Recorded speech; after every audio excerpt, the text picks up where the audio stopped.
Hello and welcome. Today we're going to do some chats about some of the books that I have found chat-worthy recently.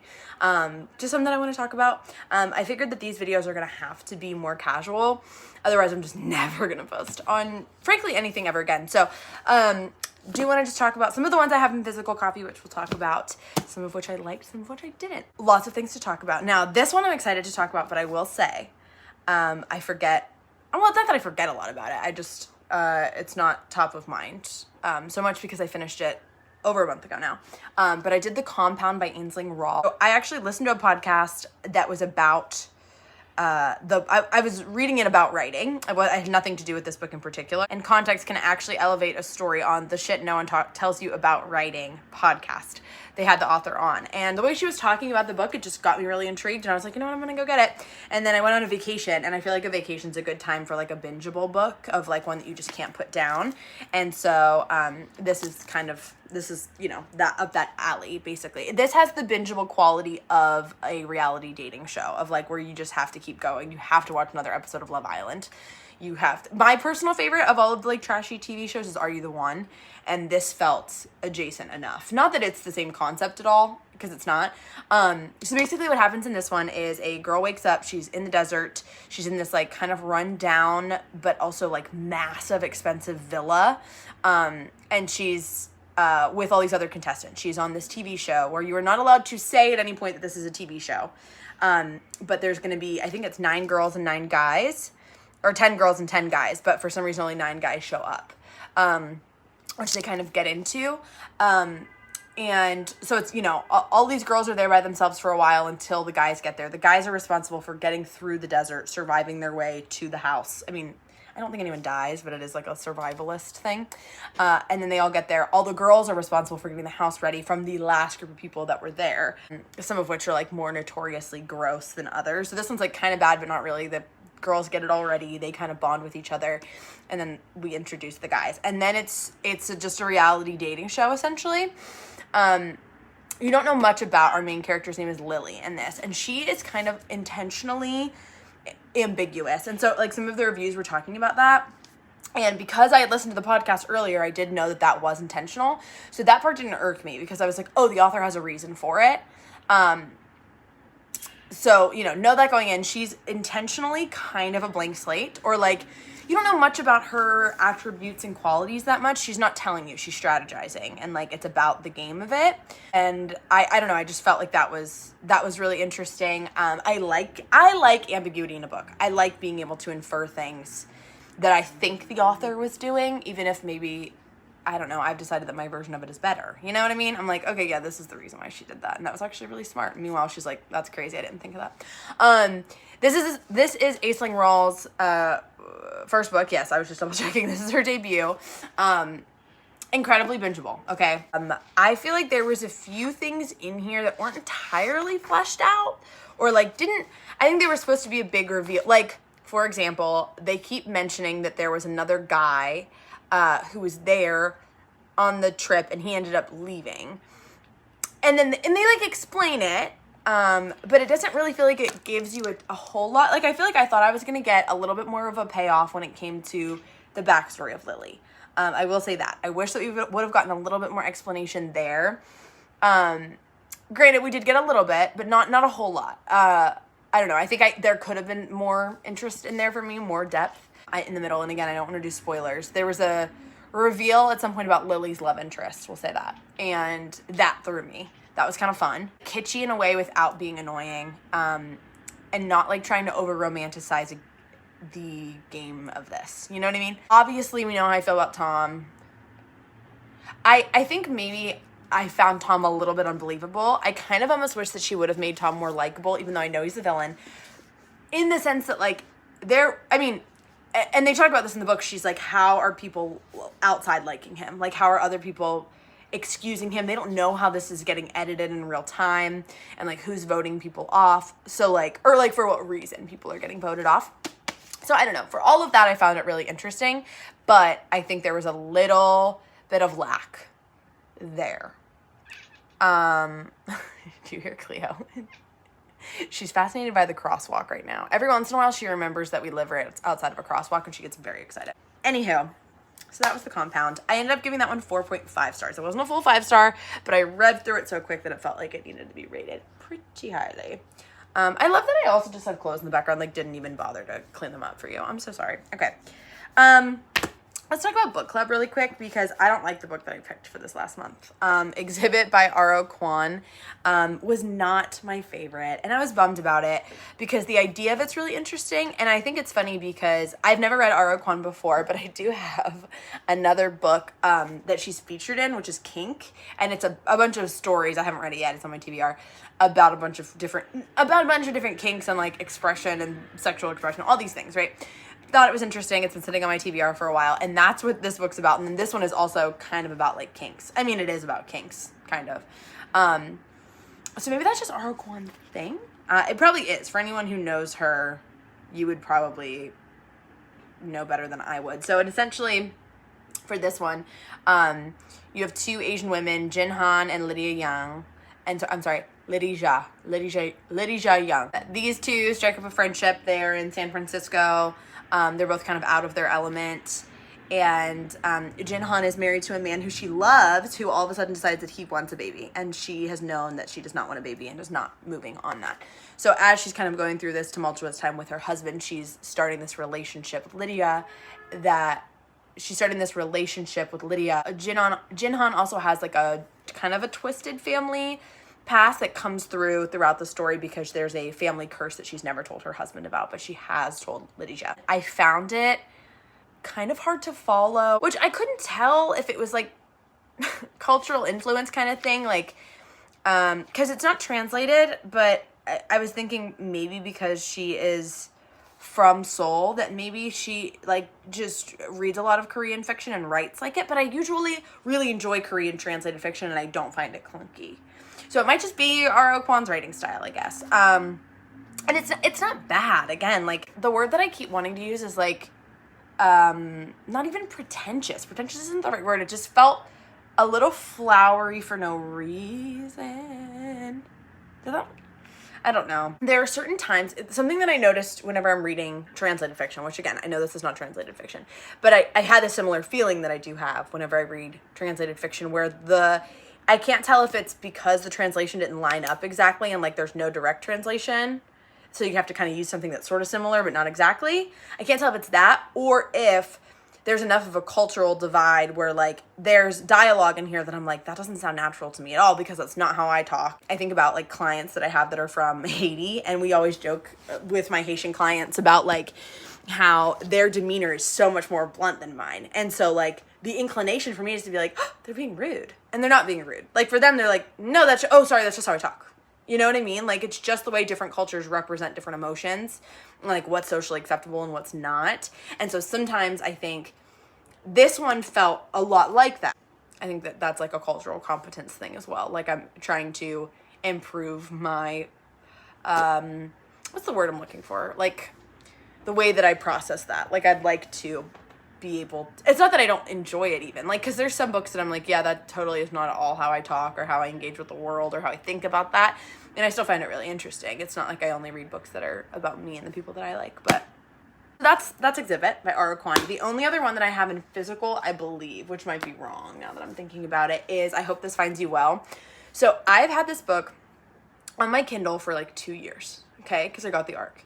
Because this is like relatively newer, and I'm obsessed with this cover. I found this one in a little library, and at that point I also had the audiobook on my Kindle, or nope, on my phone, on my Libby, that's what it's called, Libby account. And I've been ignoring this one for forever, and I really liked it. I thought it was fun. I do agree with the comment that somebody said on my TikTok whenever I talked about this one. I was pleasantly surprised. My only thing is I did like the beginning more than the end because they kind of changed focus a little bit towards the end to a more romantic feel, which for some people that's going to be thumbs up. For me, it was like, meh, middle of the road. It was good because I had so much invested into the characters already. So maybe it was kind of smart in that sense. And this one you have Jolene. Jolene is sad. Jolene is very depressed. She's got some problems. And she works at this job at this sales company that she doesn't care about, but also for some reason would die for. It's kind of like a satirical, view of like the modern workplace, sort of. And the modern workplace, and then also like corporate America.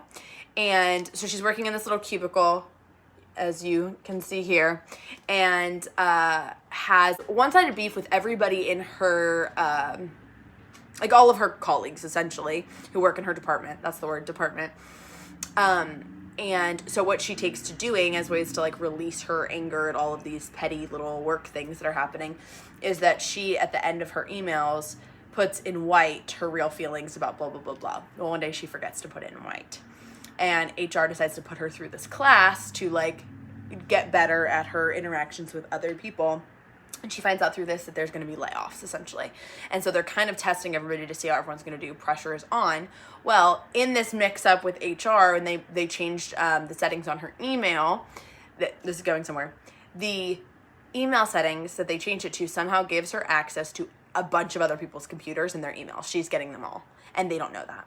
So she goes to report it and then discovers, actually, you know what, I can use this to my advantage to figure out how I can get to know, like, get these people to like me, get people on my side, and keep my job. That she starts this like flirtationship with the HR guy who's coming in to do the layoffs. He's also responsible for her training that she has to do around the email that she sent, like ethics, whatever. But they start to form some like sort of relationship.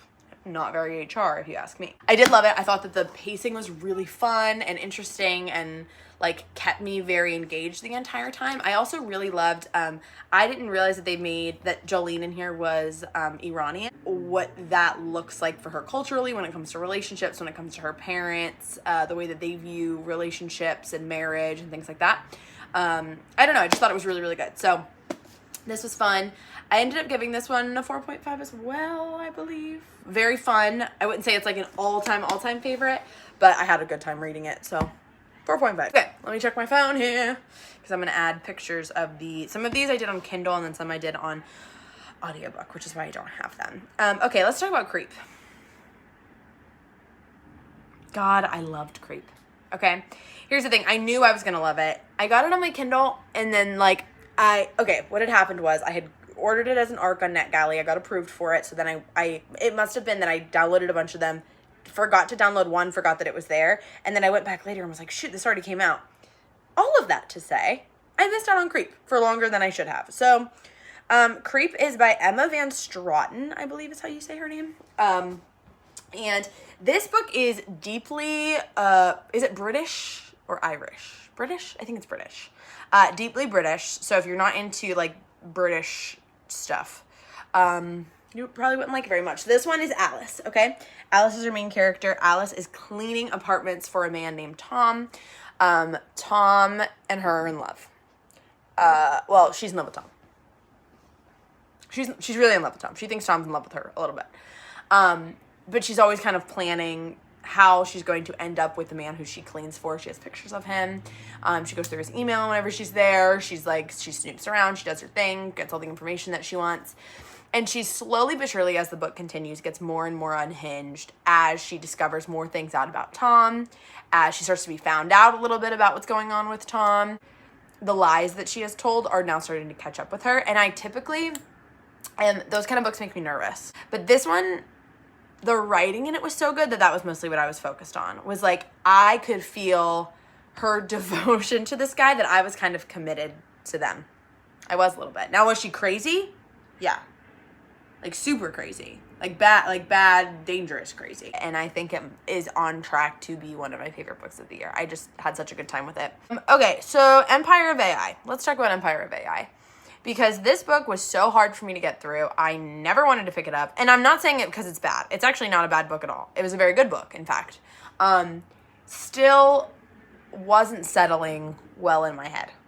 I find AI and tech and like the fact that they're describing full crises, like the world's blowing up, and about just a ton of made up problems. I just have no sympathy for it. I'm like, okay, an emergency for what? Like when people are like, we work in marketing, there's no emergency. Like that's how I feel about it. Of like, okay, so AI, dangerous. OpenAI, dangerous. Sam Altman, dangerous. Okay, we know all of that.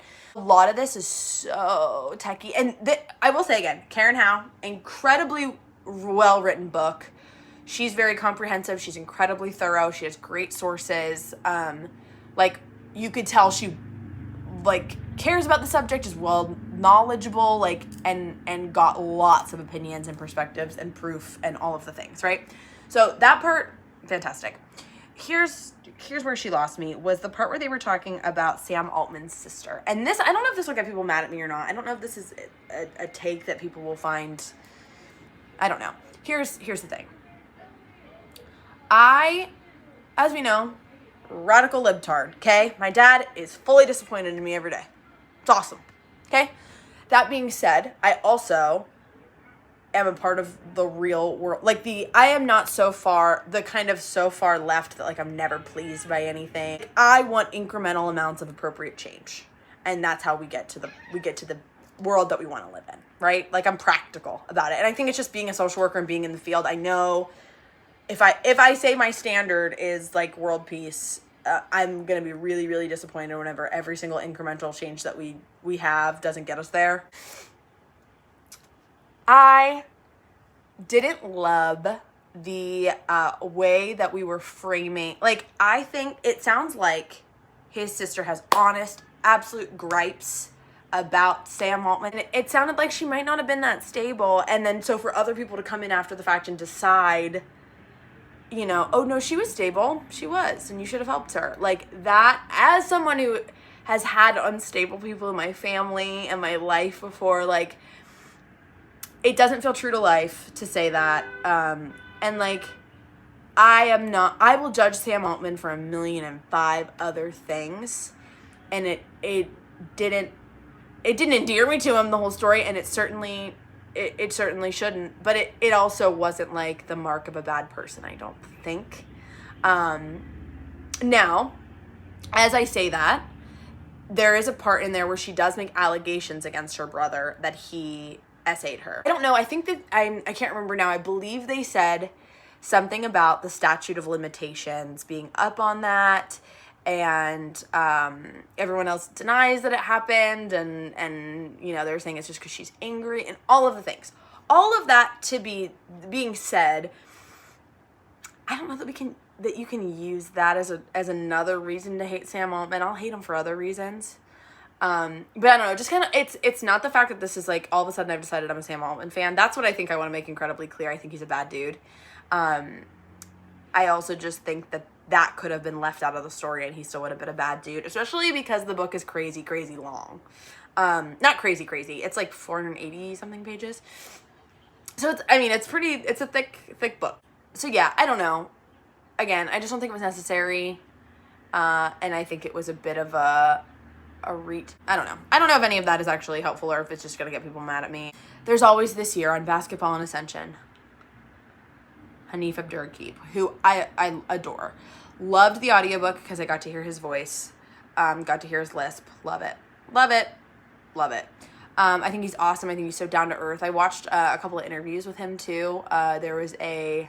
He was on The Daily Show, and then there was one that was like a podcast. I only watched part of that one, though. I didn't watch the whole thing. But he's so eloquent in the way that he talks about things that are, like, he's explaining an entire world to you, and it draws you in immediately. And he's talking about Cleveland.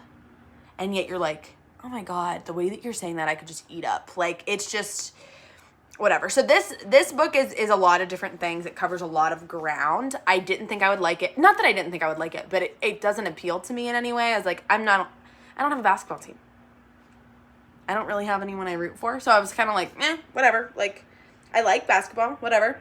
But hearing about it as such a cultural revolution for him and for the people around him, gave me such more of a, not that I didn't have a respect for it before, but it truly through me. I also am listening to that audiobook at the same time that the National Guard is in DC, and they're talking a lot about, like, growing up in the hood and, like, what community violence is like, and the way that how other people viewed he and his friends and his family shaped so much of his life.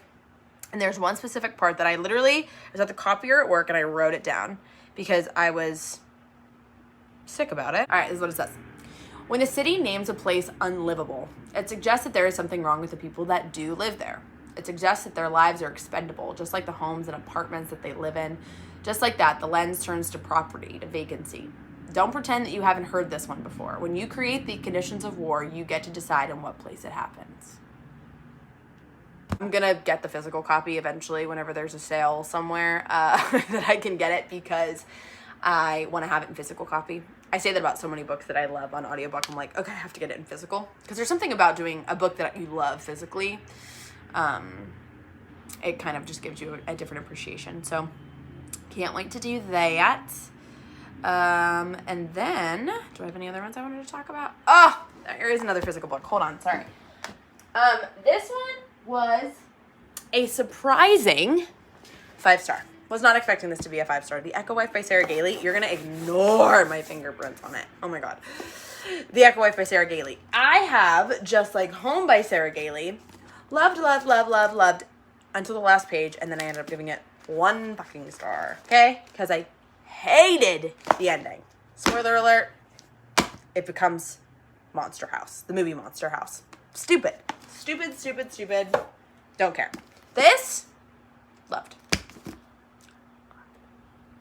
This reminded me of Annie Bot. If you liked Annie Bot, this is essentially a genius woman who at the start of the story is getting divorced to a man who has cloned her. He's marrying her clone. And he worked for her at one point, so he knew a lot of the science. He, unbeknownst to her, went and made a copy of her that was like the new and improved version. Left her for said copy. And then one day that copy calls her. And you end up on a bit of a ride.